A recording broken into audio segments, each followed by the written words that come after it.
I'm Councillor Roy Davis, Luton Borough Council, and I'm the executive member responsible for regeneration. Therefore, ESF and similar funding comes within my remit.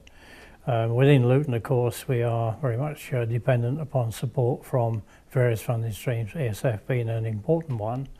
And Luton is an area where we've got high levels of deprivation despite being in a region which is generally affluent.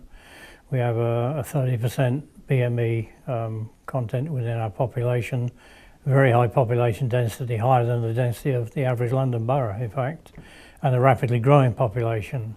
And although we have on-site University of Bedfordshire, which is an excellent university, there is a problem with skills, there's a problem with general unemployment levels. Luton's quite unusual under the current programme in being an ESF co-finance organisation in its own right. So there's not so many organisations have chosen to do that at this sort of scale. Why was it the council decided to follow that route? Well, we are a unitary council, which means we have the broader view, we have the umbrella view, which is very useful, being strategic, but equally we're very close to people on the ground, so we can relate that broader view to the problems that we know exist amongst our population.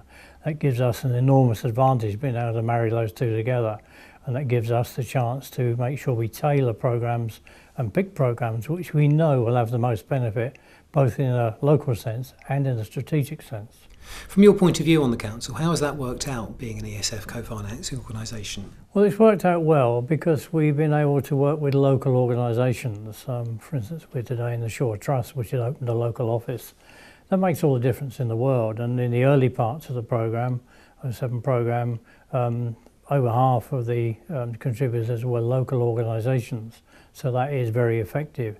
In the current round, which we're just working through now, again, the majority were local organisations, which means that we know that they will be addressing problems that we know are things that are important. I mean, more specifically, in local terms, the programme for NEETs, Northern Education Training, those programmes were very difficult for a while because of the fact that the Jobcentre Plus programmes came to an end, and we had to try and work to make sure that we got a replacement for that. Now, working with some of the people we've got here, we managed to do that. So from our point of view, being able to work strategically and locally has paid off. Can you give us a view as to how ESF has helped you respond locally to the changes in the economy and the employment market? Well, obviously there have been a significant impact in a place like Luton. Luton's got endemically some high levels of unemployment in areas where it's most difficult to get jobs, and people with disabilities in particular find it very much more difficult to get into the market, the labour market. So ESF funding has enabled us to target those through local organisations, very specifically at groups of people we know need the most help.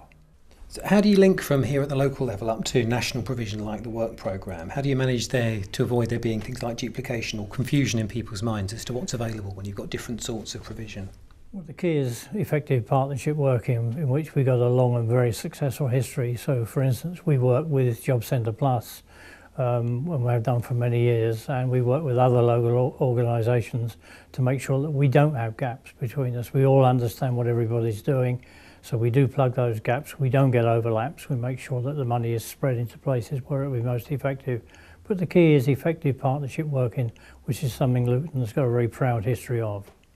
ESF's often thought of as being particularly focused on unemployed people and social exclusion, but it also has a lot of potential to help with economic growth, which everybody knows is obviously vital for the recovery. How is ESF contributing here? How have you found ways of using ESF to really get the economy moving? Yes, well, Luton's very much committed to growth, and we are in partnership again with many people trying to achieve that. Not the least is the local enterprise partnership, which is starting up.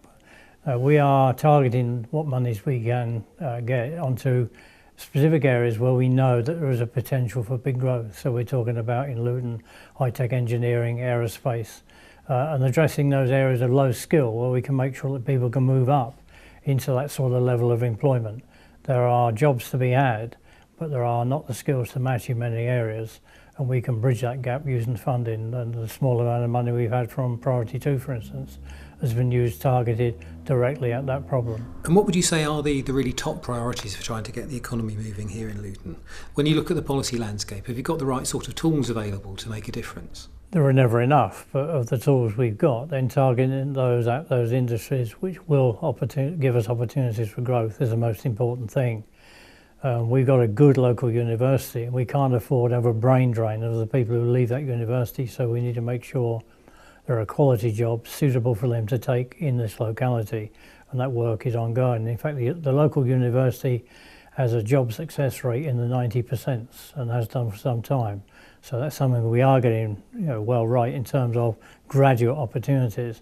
But below that graduate opportunity, there is a whole raft of jobs which need to be available and a matching skill set from the local population.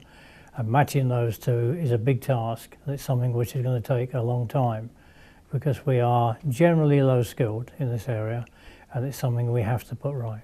We're here today at one of the projects that's supported under Luton's ESF programme, which is particularly focused on employment support for disabled people. What's your view of how this project is really contributing locally? How does it add to what's available? Well, locally, this project is seen by most people, in fact almost everybody, as being very, very successful. That's a testimony because it's really oversubscribed. There are lots of people queuing up to get on this project. And of course, because it is dealing with problems that people had with the intermediate labour market disappearing, it's been a very welcome addition, and therefore it has been hugely successful, and I don't know what we would have done without it. The debate's beginning now about what the future of ESF will be after 2013. From your point of view as a local politician, as a local policymaker, what message would you give to the people that are going to be deciding on ESF's future beyond 2013? What do you think it should really be trying to do?